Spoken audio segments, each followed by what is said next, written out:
Conheça o Cotai Project. O Cotai Project pretende desenvolver um ecossistema financeiro global que dará 100% de anonimato, liberdade geográfica e financeira para todos os usuários de criptomoedas do mundo. O ecossistema consiste em uma corretora de criptomoedas, um banco digital internacional e um gateway de pagamento em cripto. Tudo isso dentro da Cotai Wallet. Não perca essa oportunidade e acesse o nosso site. Link na descrição do vídeo.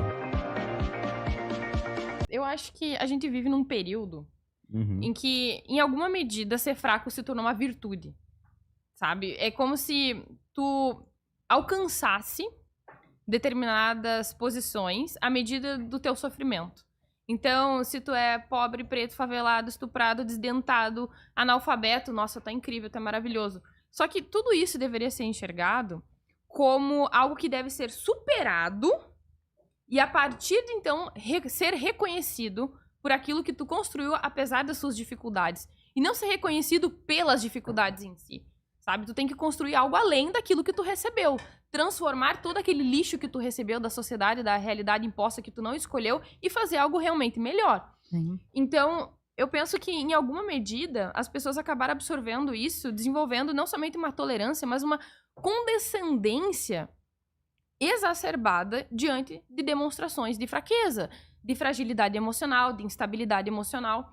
E existem certas situações que tu não pode demonstrar fraqueza, que tu não pode se demonstrar uma pessoa frágil, que tu não deve expor as suas fragilidades, porque as pessoas vão usar isso contra você depois. Não é inteligente, não é sagaz, não é sábio. Mas, ao mesmo tempo, algumas vezes isso pode Não, eu concordo. te dar hype e dinheiro. Não, Porque eu muita concordo. gente se vitimiza, se faz desse personagem, que é um personagem que agrada. As pessoas ficam com dó, as pessoas vão vangloriar. E o outro que fala o que pensa, que é o vilão da vez. Eu concordo contigo.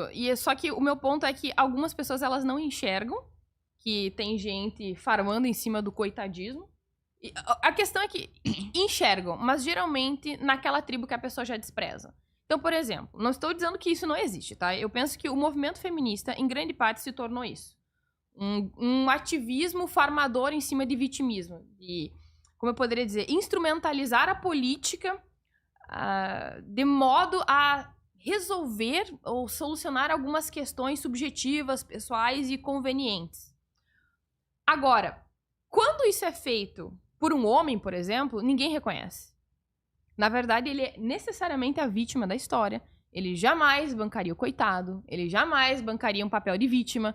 Ele jamais se submeteria a uma situação dessas. Ele é necessariamente um pobre homem seduzido por uma vagabunda cretina, interesseira, parasita, mercenária, alpinista social. Entende? Só Mais que ou menos. todo mundo está sujeito a cometer esse tipo de coisa, sabe? Eu digo assim, a nível grupal. Todos os grupos, todos os nichos, independentemente do gênero, da orientação sexual, as pessoas podem se instrumentalizar a própria indignidade para enriquecer ou simplesmente para conseguir determinada posição, determinado status na hierarquia social, ou simplesmente ficar famoso. Tem gente que faz isso, sabe?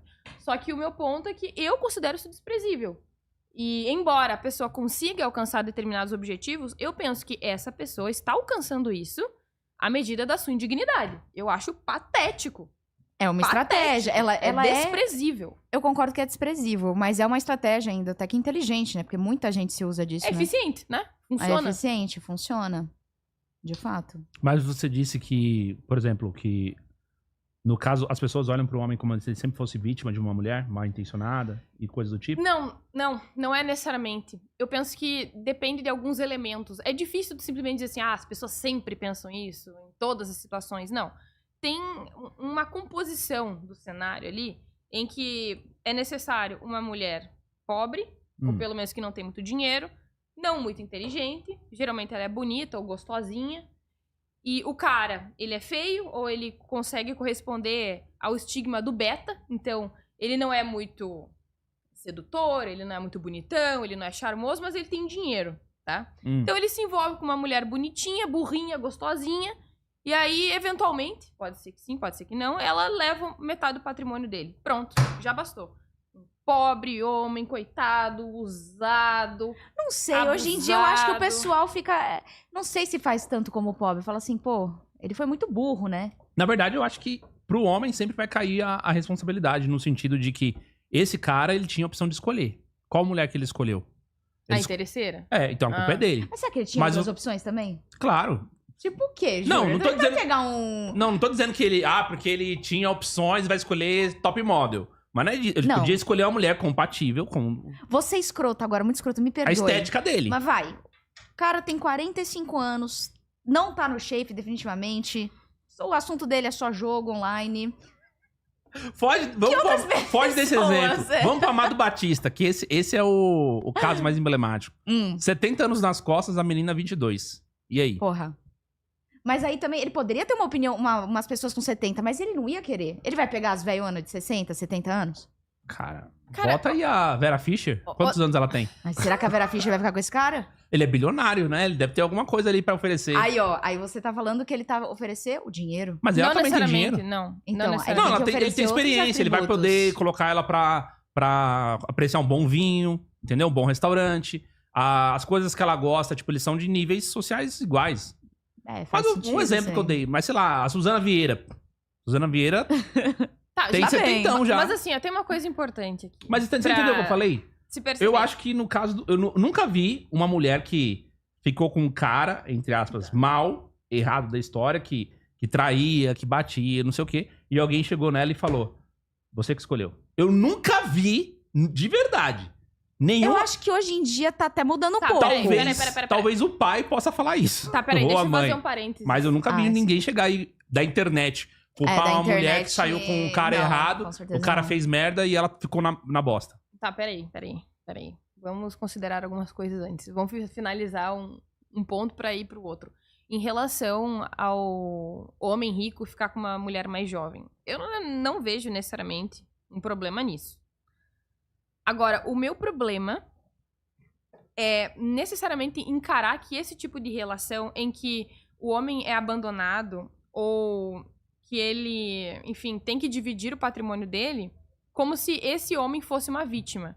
Porque se a gente tá falando de um homem de 30 anos, no mínimo, que já construiu um patrimônio, que é experiente, conheceu muitas pessoas e escolheu se relacionar com uma pessoa mais jovem, e ele sabe, dificilmente as pessoas não sabem, que ele não é muito bonito, que ele não é muito interessante, que ele não é muito charmoso.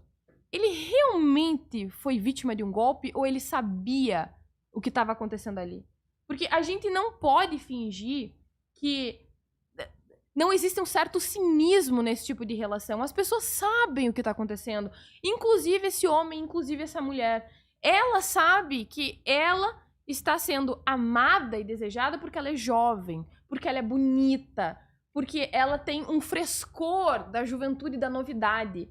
E esse homem sabe que ele está sendo um provedor, que ele está sendo uma ponte para contatos, uma figura influente, de certa forma até mesmo um professor, uma pessoa que é mais experiente, que está demonstrando o caminho que essa pessoa precisa percorrer. Então existe uma relação de troca ali, tá? Então enxergar esse homem como necessariamente uma vítima... O golpe não é bem ali, nesse caso, porque se o cara ele foi lá e se envolveu com a mulher, casou com ela e por isso, ao terminar o relacionamento, ela saiu com metade, não seria o golpe. O entre aspas, o golpe que muitas vezes é denunciado, pelo menos é o que acontece aqui no canal, é quando você não casou com a pessoa, você não noivou com a pessoa, você não teve nada sério, porque sério seria no sentido de constituir família.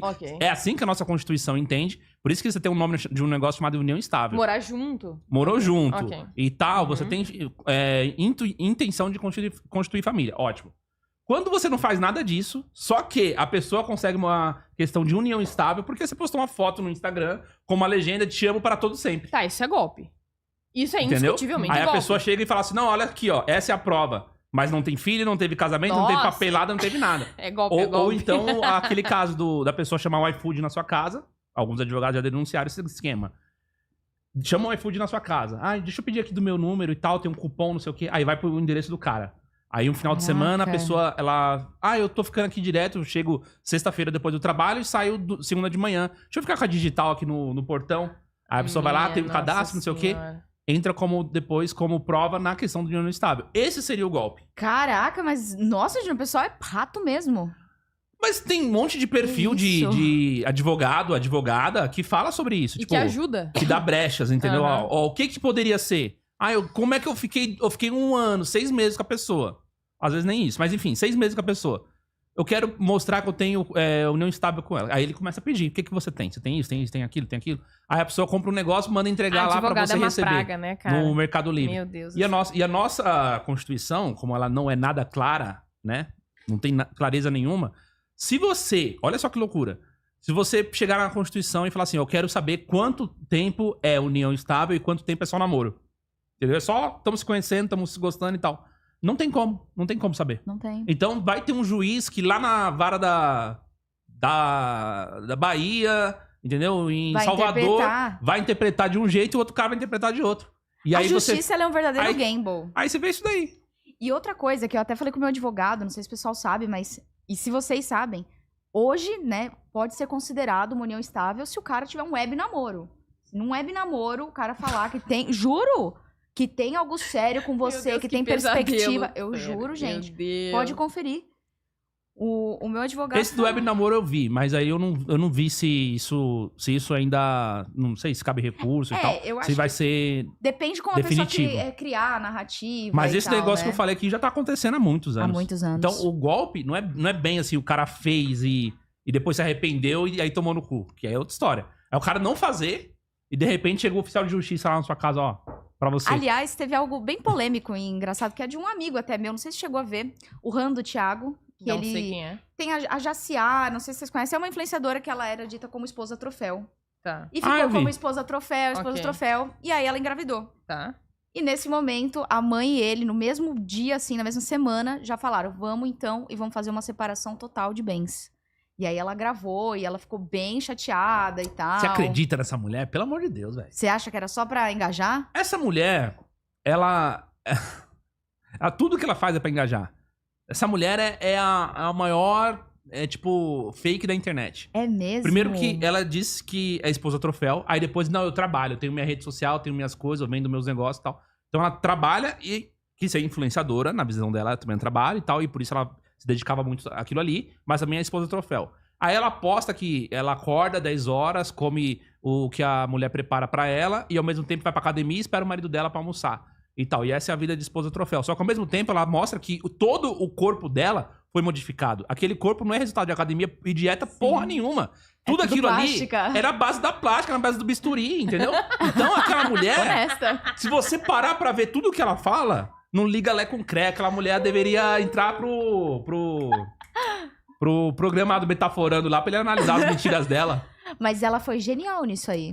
Porque ela viralizou muito. Sim, então. Aí ela faz o quê? Ela faz um conteúdo mostrando que é bom ser esposa troféu. Aí daqui a pouco ela fala, não, gente, peraí, não dá pra ser esposa troféu, não, porque todo mundo tem que ser todo mundo tem que ter a sua fonte de renda. Mas por não que fique ela parada. Tá isso agora? Então, porque ela vende produto.